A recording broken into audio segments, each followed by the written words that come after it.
नमस्कार, ये न्यूज में देख रहे हैं आप, आपके साथ मैं हूं सुधांशु शेखर।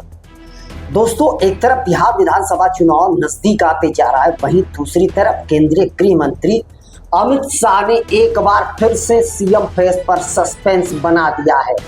जी हां, आपको बता दूं कि गृह मंत्री ने सीएम फेस को लेकर एक ऐसा बयान दिया है जिसके बाद से मुख्यमंत्री नीतीश कुमार का सीएम बनने को लेकर सस्पेंस एक बार फिर से बरकरार हो गया है।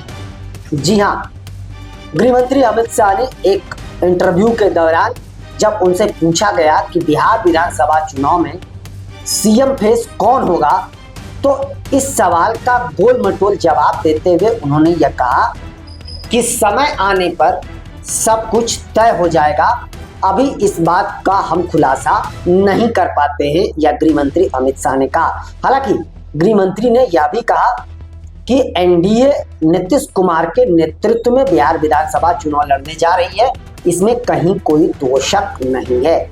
यह गृह मंत्री का एक बड़ा बयान है और गृह मंत्री के बयान के बाद से एक बार फिर से बिहार एनडीए में सियासी घमासान शुरू हो गया है।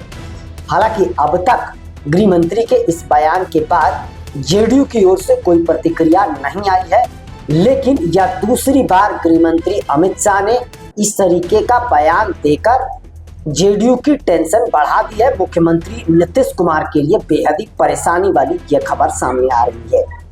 आपको बता दूं कि गृह मंत्री ये पहली बार नहीं, इससे पहले भी लगभग 6 महीने पहले एक इंटरव्यू के दौरान जब उनसे यह सवाल पूछा गया था कि बिहार एनडीए में सीएम का चेहरा कौन होगा, तो इस पर गृह मंत्री ने कहा था कि मैं पार्टी का एक कार्यकर्ता हूं, सच्चा सिपाही हूं, हम मंच पर इस बात की जानकारी आप सबों को नहीं दे सकते, समय आने पर सब कुछ खुलासा हो जाएगा। हालांकि गृह मंत्री ने यह जरूर कहा था कि महाराष्ट्र में जिस तरीके से बीजेपी बड़ी पार्टी बनकर उभरी और बीजेपी की सरकार बनी, बीजेपी का मुख्यमंत्री बना, उसी तरीके से आगे भी देखा जाएगा। उन्होंने बिहार का नाम नहीं लिया, लेकिन देखे जाने की बात उन्होंने जरूर कही थी, जिसके बाद बिहार एनडीए में सियासी हलचल तेज हो गई थी। आनन फानन में बिहार बीजेपी प्रदेश के सभी नेताओं को सक्रिय होना पड़ा था और उसके बाद तुरंत जो है वो बिहार प्रदेश बीजेपी के नेताओं की बैठक हुई और बैठक के बाद मुख्यमंत्री नीतीश कुमार के सीएम फेस को लेकर सहमति बनी और उसके बाद सम्राट चौधरी ने इस बात का खुलासा किया कि नीतीश कुमार के नेतृत्व में ही एनडीए चुनाव लड़ने जा रही है और वही सीएम फेस होंगे। हालांकि जैसे ही सम्राट चौधरी ने उनके बयान को कंडेम किया, उसके कुछ दिनों बाद ही बिहार बीजेपी के प्रदेश अध्यक्ष दिलीप जायसवाल ने भी इसी तरीके का बयान दे दिया था। आपको बता दूं कि दिलीप जायसवाल ने यह कहा था कि बीजेपी एक संवैधानिक पार्टी है और सारी जो बातें होती है उसमें एक संवैधानिक प्रक्रिया के तहत होती है और सीएम का चेहरा कौन होगा इसका फैसला पहले बीजेपी का संसदीय बोर्ड बनेगा, संसदीय बोर्ड पहले तय करेगा और उसके बाद महागठबंधन के सभी घटक दल बैठेंगे, उसके बाद फिर सीएम फेस को लेकर खुलासा करा जाएगा। और दिलीप जायसवाल के बयान के बाद से तो बिहार में और भी बवाल हो गया था और बवाल इतना ज्यादा हो गया था कि विपक्ष नीतीश कुमार की मजे लेने के लिए जरा भी एक मौका नहीं चूक रहा था। नीतीश कुमार पर लगातार चौतरफा हमला विपक्षी दलों की ओर से करा जा रहा था, नीतीश कुमार के मजे लिया जा रहा था। कोई कह रहा था कि नीतीश कुमार की गारंटी देता हो कि साल 2025 में नीतीश कुमार मुख्यमंत्री नहीं बनेंगे। कई लोगों ने भविष्यवाणी करी। कांग्रेस की महिला कांग्रेस की अध्यक्ष अलका लांबा ने भी बिहार आकर पहली बार यही कहा था कि भविष्यवाणी करती हूँ कि नीतीश कुमार साल 2025 में जो है वह मुख्यमंत्री नहीं बनेंगे। आरजेडी की ओर से भी यही कहा गया कि नीतीश कुमार के पास अब कुछ बचा नहीं, वह राजनीति से उन्हें संन्यास लेना चाहिए, मानसिक बीमार हो गए हैं। सरकार तो अब गृह मंत्री अमित शाह ही चला रहे हैं बिहार सरकार, और यह तो रिटायर्ड अधिकारी चला रहे हैं।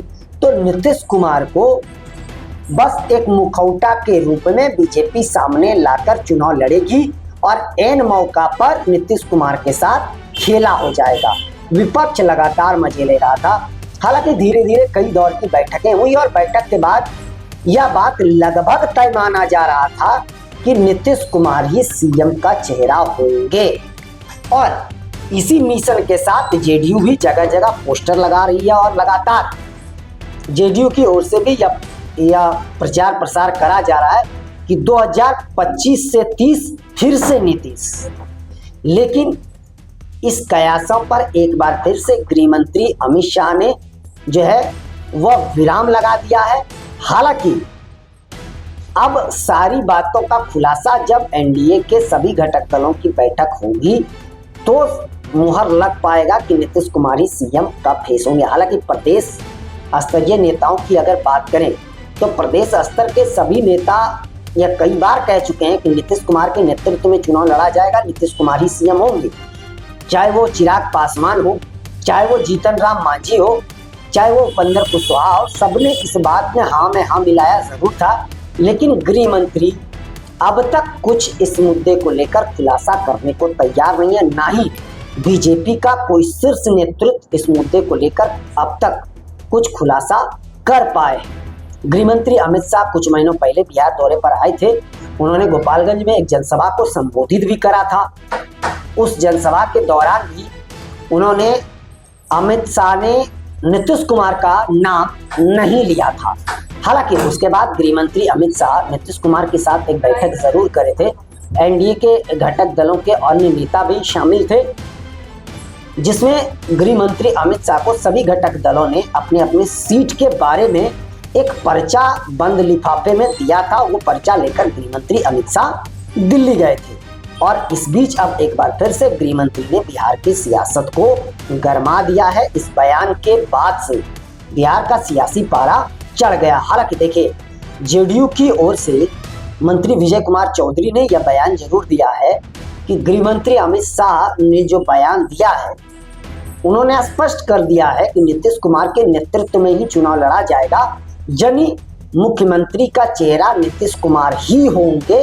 इस बात पर जोर देते हुए विजय कुमार चौधरी ने सीएम फेस को लेकर नीतीश कुमार के नाम पर मुहर जरूर लगा दी है। लेकिन फिलहाल अब एक बार फिर से बिहार प्रदेश बीजेपी के नेताओं में असमंजस की स्थिति बन गई है। जेडीयू में भी वही स्थिति है। खास करके अगर नीतीश कुमार की बात करें तो नीतीश कुमार एक बार फिर से चौंक जरूर गए होंगे। जब नीतीश कुमार को लेकर पिछली बार गृह मंत्री ने ऐसा बयान दिया था तो कई बार नीतीश कुमार दिल्ली गए। एक दो बार तो पीएम और गृह मंत्री से उनकी मुलाकात भी नहीं हुई। फिर गृह मंत्री आए, पीएम आए, तो फिर मुलाकात हुई। धीरे धीरे रिश्ते धरातल पर जरूर आए थे। बीच में कयास ये भी लगाए जा रहे थे कि नीतीश कुमार एनडीए छोड़कर वह महागठबंधन में जा रहे हैं। महागठबंधन की ओर से उन्हें ऑफर भी दिया जा रहा था, लेकिन उस ऑफर को नीतीश कुमार ने ठुकराते हुए कहा दिया था कि अब 2 बार गलती कर चुके हैं, अब गलती नहीं करेंगे। लेकिन एक बार फिर से गृह मंत्री अमित शाह के इस बयान से सियासत गरमा गया है। दोस्तों, आप लोग भी कमेंट करके जरूर बताइएगा गृह मंत्री के इस बयान के क्या मायने हैं। अभी के लिए बस इतना ही, मुझे दीजिए इजाजत। हम अन्य खबरों के साथ आप सबों के बीच रूबरू होते रहेंगे। आप सबों से निवेदन है कि चैनल को आगे बढ़ाने के लिए लाइक, शेयर, सब्सक्राइब के साथ साथ कमेंट करना ना भूलें। और आप लोग भी अपना बहुत ज्यादा ख्याल रखें। तब तक के लिए मुझे दीजिए इजाजत। आप सभी का शुक्रिया।